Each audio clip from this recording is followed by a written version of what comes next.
Hello everyone, this is Aarti. I welcome to SR education online classes. आज के class में हम जो डिस्कस करेंगे एनसीईआरटी बुक हिंदी के इम्पोर्टेंट पैडागोजिकल पॉइंट्स जो भी रहेंगे उसे डिस्कस करेंगे क्लास 1 में। चलिए डिस्कस करते हैं फैक्ट नंबर 1। पढ़ते समय बच्चे लिखी गई बात को अपने पूर्व ज्ञान और पिछले अनुभव के साथ जोड़ते हुए पढ़ते हैं।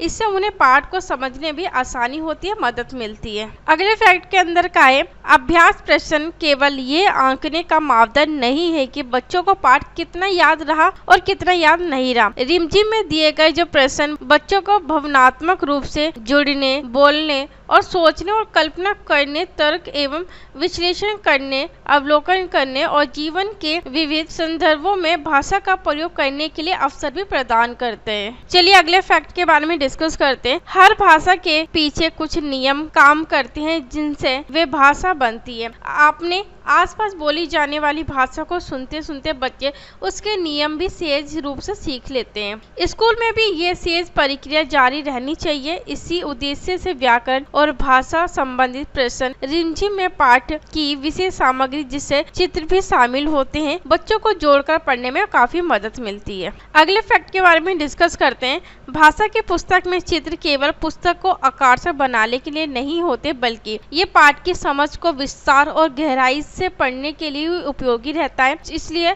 चित्रों को छोटे समूह में बैठकर बारीकी से देखना और उन पर बातचीत करना बच्चों की जो बौद्धिक क्षमता का विकास भी आसानी से हो पाता है, जिनमें विश्लेषण और तर्क की क्षमता जैसे जरूरी कौशल भी शामिल होते हैं। चलिए अगले फैक्ट के बारे में डिस्कस करते हैं। राष्ट्रीय पाठ्यचर्या की रूपरेखा ये सलाह देती है कि कक्षा की गतिविधियों को बच्चों के रोजमर्रा के अनुभवों से जोड़ा जाए ताकि अध्यापन और परीक्षा पाठ्य पुस्तक केंद्रित बनकर ना रह जाए। भाषा सीखने और सिखाने की प्रक्रिया कक्षा के बाहर की दुनिया, जिसमें आस पड़ोस आ जाते हैं, नेबर आ जाते हैं, बाजार आ जाते हैं, मार्केट आ जाती है, बगीचा आ जाता है, संगी साथी आ जाते हैं, ग्रुप्स आ जाते हैं, बच्चों के फ्रेंड सर्कल्स आ जाते हैं, आदि सभी शामिल होते हैं, से भी उतनी ही प्रभावित होती है जितनी कक्षा के भीतर आयोजित होने वाली गतिविधियों से होता है। चलिए अगले फैक्ट के बारे में डिस्कस करते हैं। भाषा की कक्षा में बच्चों के साथ मिलकर जो जो गतिविधि की जा सकती है उनका क्षेत्र बहुत व्यापक है। रिमझिम केवल सुझाव के तौर पर उसके कुछ नमूने और संकेत प्रस्तुत करती है। इन गतिविधियों में हिंदी में उपलब्ध बाल साहित्य लगातार शामिल किया जाना चाहिए। बच्चों की भाषा को विस्तार देने के लिए ये जरूरी है कि आप इस प्रकार की अन्य कहानियाँ और कविताएं आदि पढ़ने के अनेक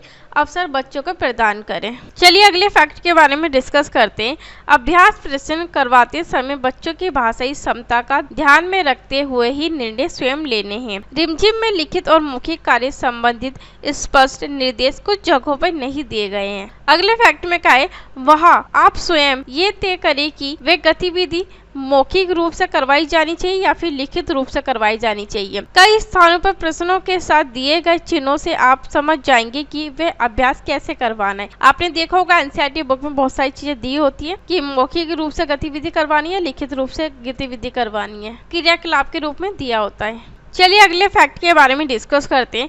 भाषा के संबंध में परीक्षा लेने की पारंपरिक प्रणाली अक्सर भाषा के उद्देश्यों से मेल नहीं खाती है। राष्ट्रीय पाठ्यचर्या की रूपरेखा 2005 के सिद्धांतों में रटने की प्रवृत्ति को बिल्कुल भी बल नहीं दिया गया, तो उत्साहित करने पर जोर दिया गया है। रूपरेखा में ये बात भी स्पष्ट रूप से कही गई है कि परीक्षा कक्षा की गतिविधियों से जुड़ी होनी चाहिए, जिनका उत्तर बच्चे अपनी समझ, सोच और कल्पना के आधार पर दे सके। चलिए अगले फैक्ट को डिस्कस करते हैं। प्रश्न पत्र बनाते समय रिमझिम में दिए गए प्रश्नों को ध्यान पूर्वक देखकर इसी तरह के प्रश्न बनाएं, न कि आमतौर पर पूछे जाने वाले ऐसे रूढ़ प्रश्न जो कि पाठ में दी गई जानकारी दोहराने या उसे रटने की प्रवृत्ति को बल देते हों। अगले फैक्ट में कहें, रटने की प्रवृत्ति को बढ़ावा देने वाली एक अन्य परंपरा व्याकरण के नियमों को अलग से पढ़ाने की है। रिमझिम में हमारा प्रयास है कि सब बच्चे व्याकरण की अवधारणाओं को विविध किस्म के पाठों के संदर्भ में पहचानना और उनका उचित प्रयोग करना आसानी से सीख सके।